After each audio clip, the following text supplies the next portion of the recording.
very low.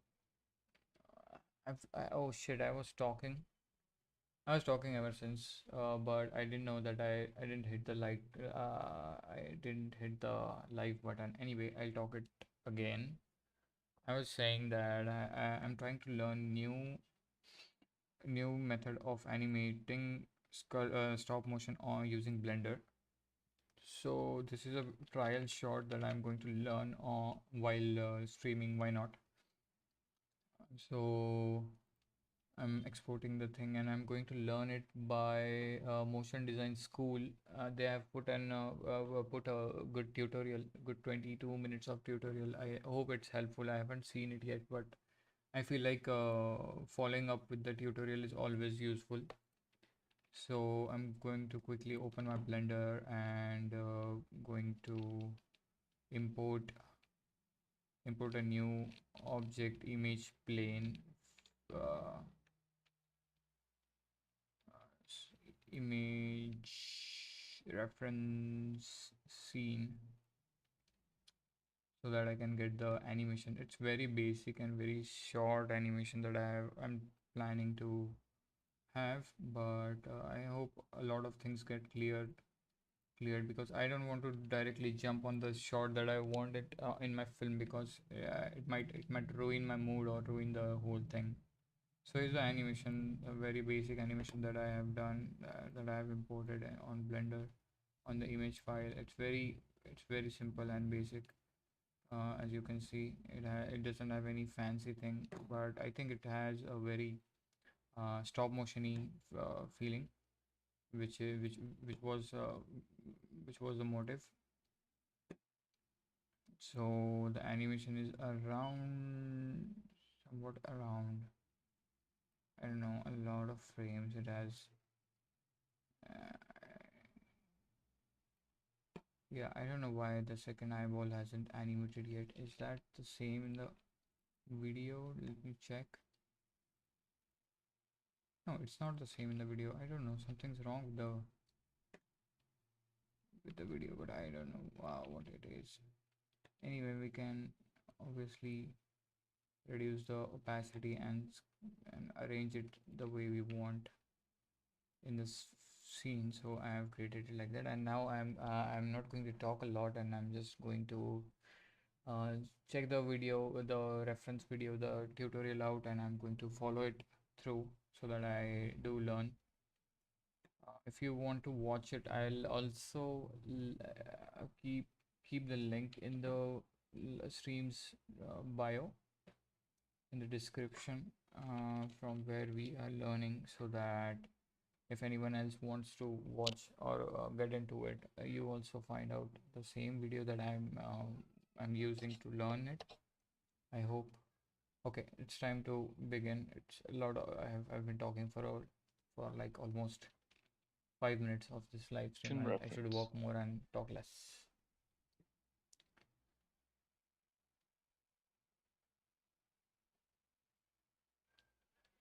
It's a very complicated First, scene. octopus modeling. For the head and eyes, it's a couple of spheres. Increase segments and rings to make it smoother. Transformation to get it in the right shape and position. Okay, I have to watch it first properly.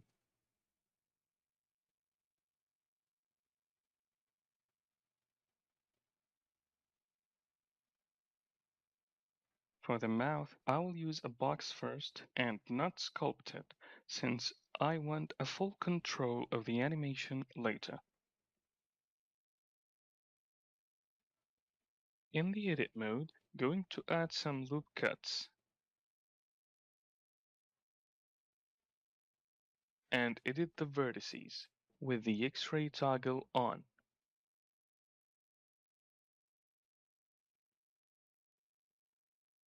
Move it to the right location. Add subdivision modifier to smooth things out. Another loop cut on the side to make it more boxy.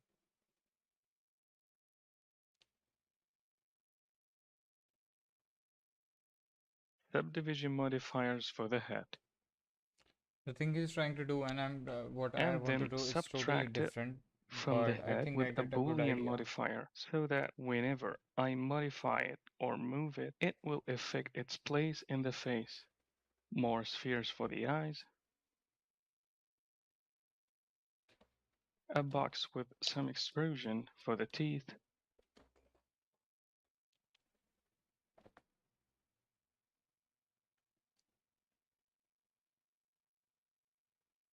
Okay, it takes a lot of time to model. through the armature. Dude, this dude is putting all armature and shit on the. With small extrusions when needed.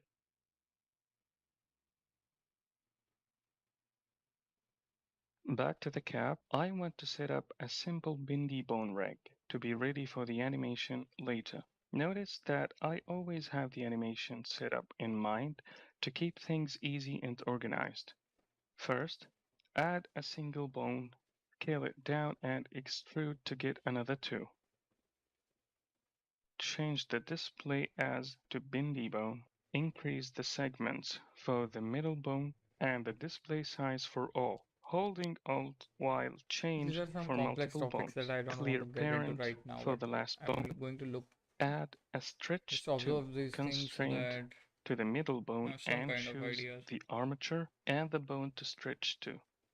Then set a start handle and end one with absolute option selected.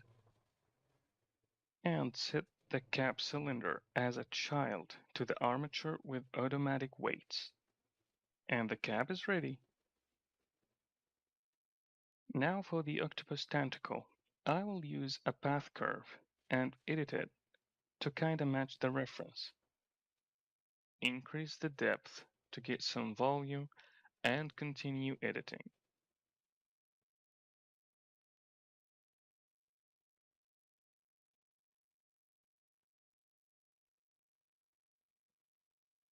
Convert it to mesh, edit again to get the right shape, and so on. Now for the animation. We will use a free add-on called Key Mesh. It's too simple and very handy when it comes to animate frame by frame inside of Blender. You need to select the object, in our case here, it's the controller curve, click Insert, and a keyframe will be added. Now edit it to match the reference. And after finishing, go back to Object Mode and insert another. Edit Mode to edit it, and that's it. So first, select the object in the Object Mode, insert a keyframe, edit the object in the Edit Mode to kinda match the reference, select again by going back to Object Mode, insert another keyframe, and so on. Here's a first tentacle, second, third,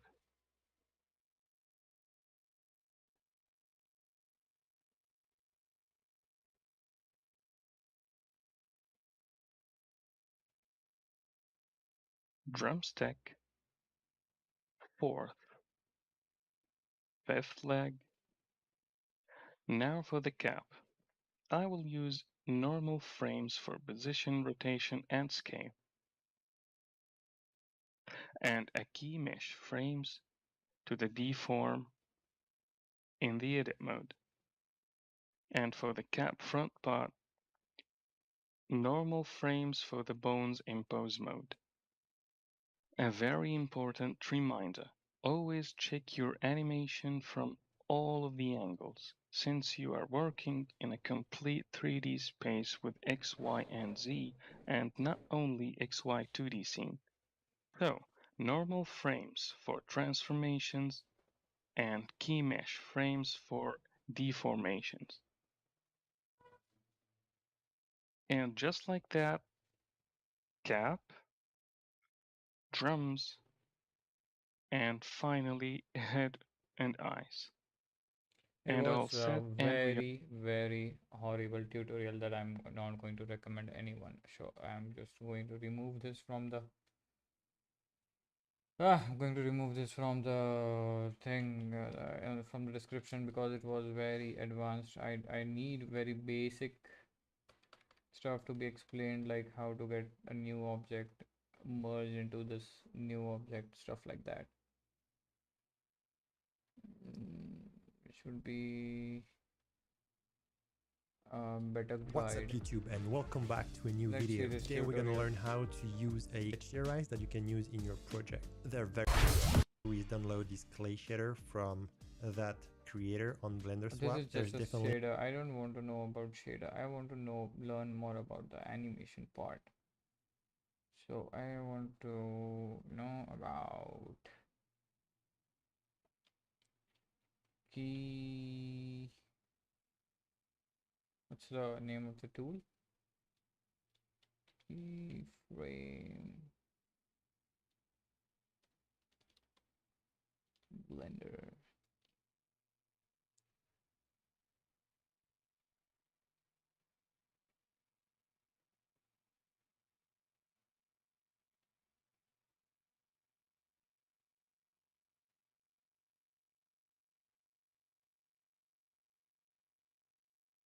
This is 11 minute of Hello everyone. In this tutorial new by tutorial, Farooq. we will look into how to create stop motion animation effects easily in Blender using a free add-on KeyMesh. The way it works is that we will create keyframes Create. which can save different types of Funny accent, object but I mesh feel like changes on each frame that we can this use to tutorial is make our animation. useful. You can download the add-on from Gumroad. I have added links in the video description. Cool. Install the add-on like any other add-on. I'm Done. using Blender 4.0. Alright. Now let's see how KeyMesh works. We Alright. need some object to start with. Press Shift A and add a UV sphere. Next I will split the editor viewport from the lower side and set the timeline window in it so we can see our animation keyframes here that we will create. Press N to open the side panel. Go in the Animate tab. Here you can see KeyMesh add-on. The frame step property is used to set the amount of frames to skip when inserting keyframes. I will change it to 5, but you can set any other value as well. The next line has the Insert Keyframe buttons. With the UV sphere object selected, click the Insert button. This will create our first keyframe. It will be added below in the frame panel. It shows the name of the object and keyframe number where it is created. In this case, it is 1. You can see the keyframe in the timeline window as well. Click the Insert button once more. This will create our second keyframe. You can check it in the frame panel list and also in the timeline window. You can see there is a 5 frame gap which we set earlier. Now with the second frame selected, go in edit mode. Any object mesh changes, scaling, moving, sculpting you will make will be saved in this keyframe. I will select all points. Using the transform tool, I will scale down the object size along z-axis and move it down also. Exit the edit mode. If we go to the first keyframe and then to the next one, you can see how changes are saved. You can use up or down arrow keys to move between frames in the timeline. Cool. It is important to keep in mind that changes we are making are in the edit mode, Not in not object in mode that I object have mode. observed and noted. Add another keyframe and reduce the scale more. The three keyframes now store different mesh data in the same object. Got it. Let's add another keyframe. This time switch to sculpt mode. Using the grab brush, I will make some changes to the object shape.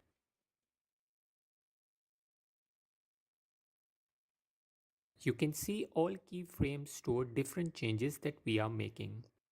Mm-hmm. If you need to add some other object or maybe something you have already modeled and now you want to make it part of this animation, for example, like a cylinder, move to the keyframe where it is going to be added.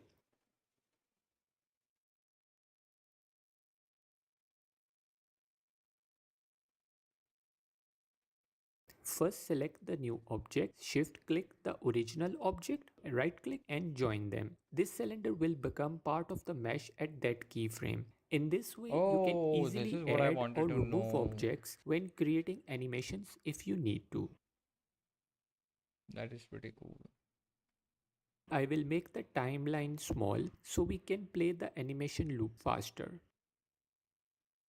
We can also reuse any previous keyframes. Add a new keyframe and then you can click the pin button which will add the object data on the selected keyframe. One thing to note here is that do not make any changes in the mesh as they are linked and will update wherever these keyframes are used.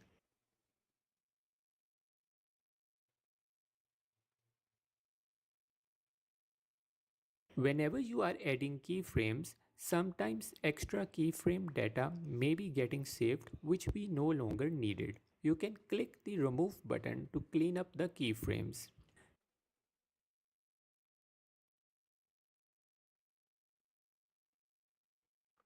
Okay, that's In helpful. the add-on, there is a tool available which allows you to split the keyframes into separate objects. You can set some values here like offset or axis.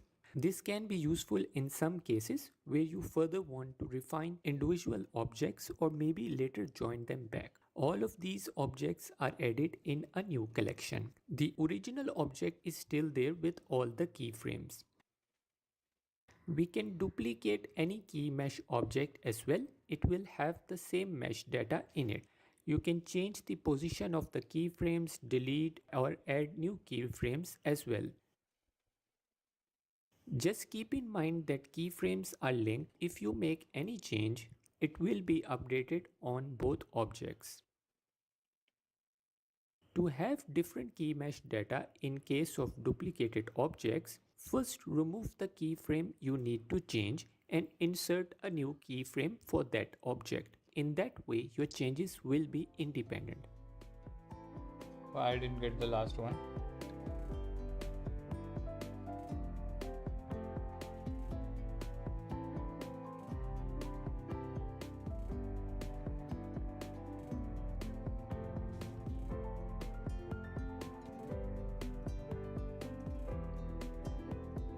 Make sure to save your file here.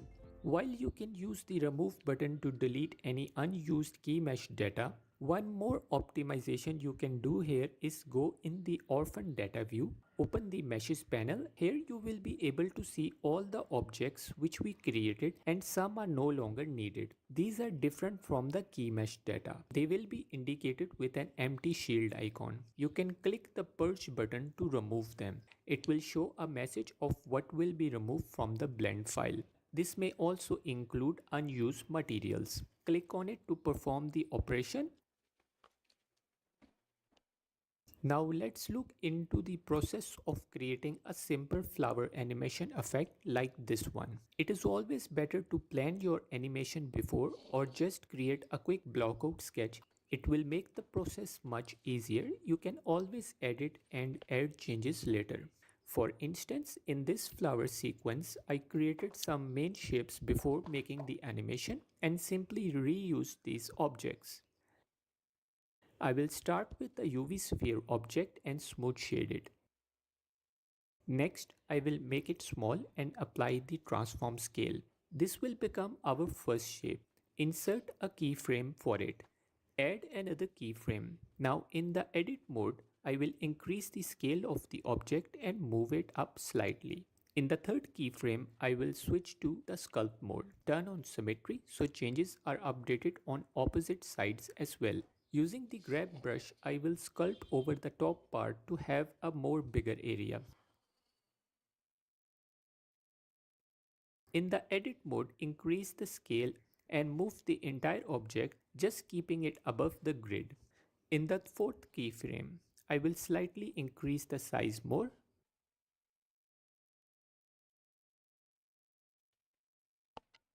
In the sculpt mode, push the top part shape out and move the middle part in. I will slightly speed up the video as it is mostly adding objects, increasing the size, sculpting to build shapes at different keyframes. With a little practice, you can easily do it as well. You can use any other way to create your model. You don't really have to follow my exact steps shown here.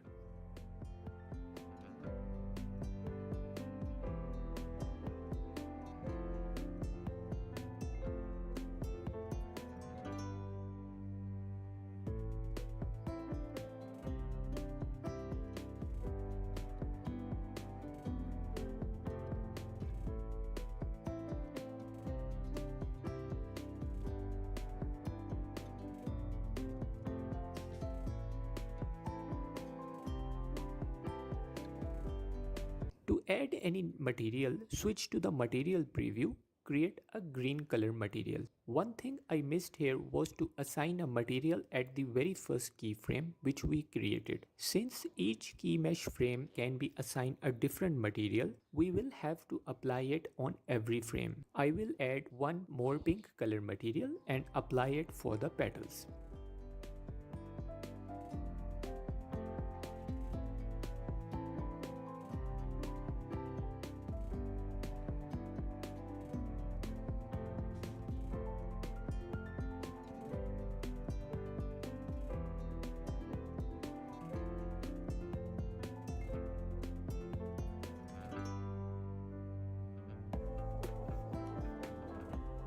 You can also add any modifiers on the key mesh objects as well. However, it will be applied on all keyframes. For example, here I added a one level subdivision modifier to smooth the shapes more and easily sculpt them.